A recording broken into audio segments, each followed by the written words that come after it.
tonight we're going to have a little play with Project Bandit.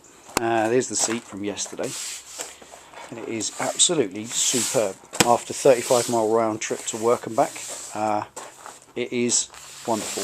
It's much softer, more supple, comfortable, and that's the fit. There it is. It isn't pulling, none of the staples have come out. It's just great, and that's £15. So that is a mini success. Really happy with that one. Okay, now what I wanted to do was get rid of these big barn door mirrors, which are a bit sad, but because I need to see behind me, a ride on dual carriageways a lot to work, you definitely need to see behind yourself, so I've had to leave them on there for now.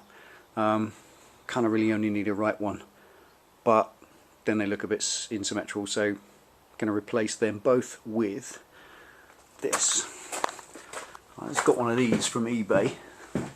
Now anybody who's had a bit of a kind of Street Fighter bike or something will definitely have seen these. These are brilliant. They're a bicycle mirror, and they're kind of made of ABS plastic. They're a see me? They're a kind of convex plastic wide angle mirror, and they are brilliant. They fit in the end of your bar and kind of just sit like that, and they are brilliant. A lot of the bicycle mirrors you get are quite flimsy because everything on a bicycle has to be ultra lightweight, and then when you go fast they end up bending and curving and blowing off and whatever.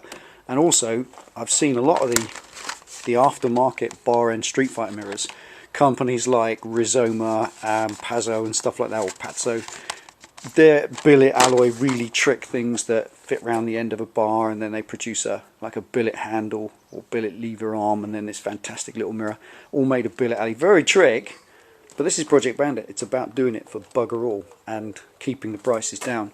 And when you get these mirrors, they are often like 70 or 80 pounds each. And imagine if the bike just fell over or even fell against the concrete wall in the garage. It's just going to wipe that mirror out clean. And this thing, £14.99 eBay. They're kind of French, I think. Zefal du back. All the destructions on the back come in English and French, so I guess they are. So they probably work for you guys in Canada. But there we are.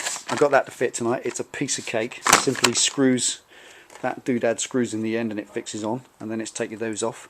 So I'm just going to bung that on for tonight. That's really all I've got to do for the moment. So let's get stuck into that, see what it looks like. Stick around, stay tuned. Okay, so got it all out of the packet now. That's pretty much how it's going to fit on, kind of like that. But that operates, it has a swivel in the form of this, kind of goes in first, and that's effectively forms a ball and socket joint so that the mirror can move around and get an exact position. And that's the typical old kind of screw it in, and as you screw that in, that comes back, expands, and then that traps it inside the bar end. But interestingly enough, although this is for bicycles, that is still way too big to go in there. So what I've got to do is, it's not the end of the world, it is a universal part, it's not something made for it. Again, the only ones you can buy for Renthal bars, they're like little neat funky brass things with a little tiny weeny mirror about that big on the end, and they're just rubbish, you can't see anything in them. These things are brilliant. You get a 90-degree kind of wide angle, look at that, they're just great. You can see so much in them, and I have used them before. So what I've got to do first of all is I've got to get this little doofus on the grinder and gently take a little bit of the plastic off and slim this down. In fact, it's that bit that I've got to slim down so it's smaller. This is easy because that just squashes in when you insert it into the bar, and you don't want to ground that any thinner, that's fine. So this is just a case of making that a bit thinner, nice neat round edge, so then the whole thing inserts, grease it up, slide it in. So let's get cracking on that.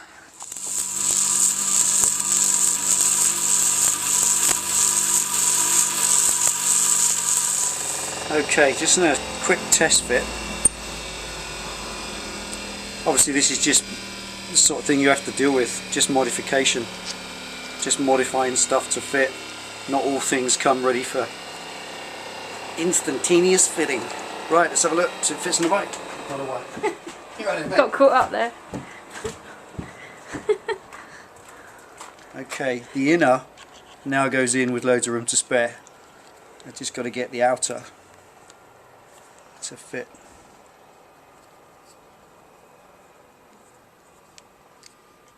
And there's a metal thread inside, so that now goes in.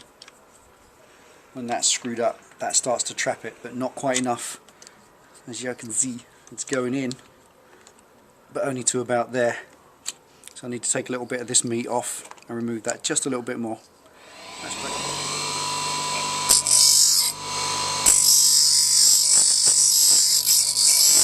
Again, these little fins get thicker and thicker as they go down. So in there's a good 3-4 mil thick, so I can grind a good mil of that off. Just give myself some room for it. It's only ABS plastic. It grinds down real easy.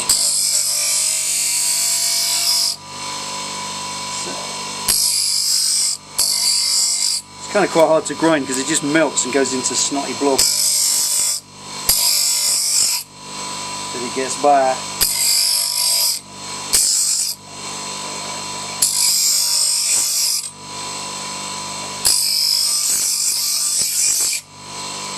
I was told years ago by an old mechanic that I used to really respect that it's not a good mechanic, he's not someone who can fix things, it's someone who can get around a problem, adapt, improvise and overcome without any complaints, without any grief or dramas, just get on with it. And this kind of bodgery gets you all sorts done. Okay, to ground off quite a lot of the plastic, this is a 12mm bar end hole, and I think these are kind of 7/8. But that now being shaved down goes in, come in close, goes in about there just with fingers. So a good swift tap with a rubber mallet, that's going to go home nice and firmly. So what I'm going to do is just trim a little bit more off that so that when that screws in it bites nicely on that and opens it up so it wedges solidly in there. I don't lose my mirror. And I'm just going to tidy up where I've been grinding here, make a neat job of it, and it's ready to fit. Right, now what I've done, this little step here, hang on, this little step on the outside of here, this is where I've filed in.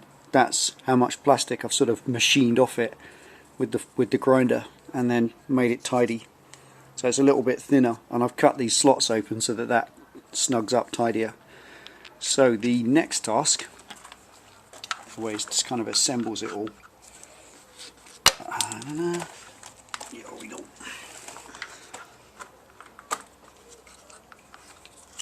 It's kind of a three-way thing. That goes over the outside. The bolt goes through. That goes through there. And that end goes in, screws in place. There's a couple of little shoulders on there that kind of went into the slots and stopped it turning when you did it up, but they were too big to go in the hole. So that's all now assembled as is. Now it's just a case of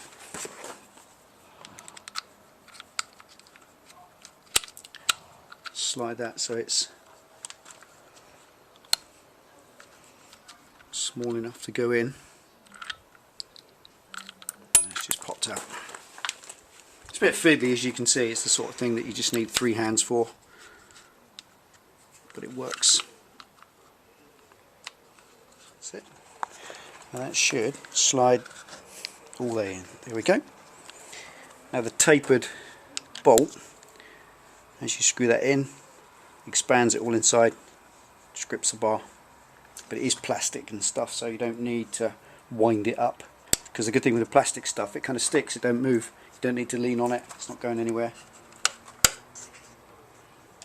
you want that round, and you loosen it off, see that moves like a ball and socket, so you can set it exact.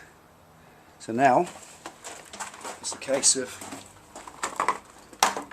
in a minute, sitting on the bike, I'm kind of setting that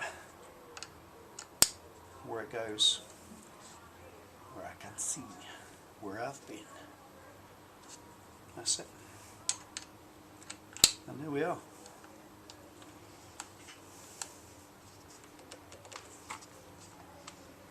Now when you do this, just a quick one, if you come on in close, it's important on there to make sure that you've got about 1.5 mm, 2 mm gap for the throttle to move, because this is wider than the bar, so if that throttle tube comes off the end any, if you've got grips like this that are open, that's fine, but if you have to cut them, sometimes it just says slice the end of your grip off so you can get it on. Always make sure you've got that little gap and that the whole thing is free, otherwise you can jam your throttle, which could be a little bit nasty. Right, there we go, that's that fitted. Just going to whip the mirrors off so it looks like without them on. It looks like that. Pretty cool really. Looks a darn sight better than it did with the big barn doors on. It's a little bar end mirror.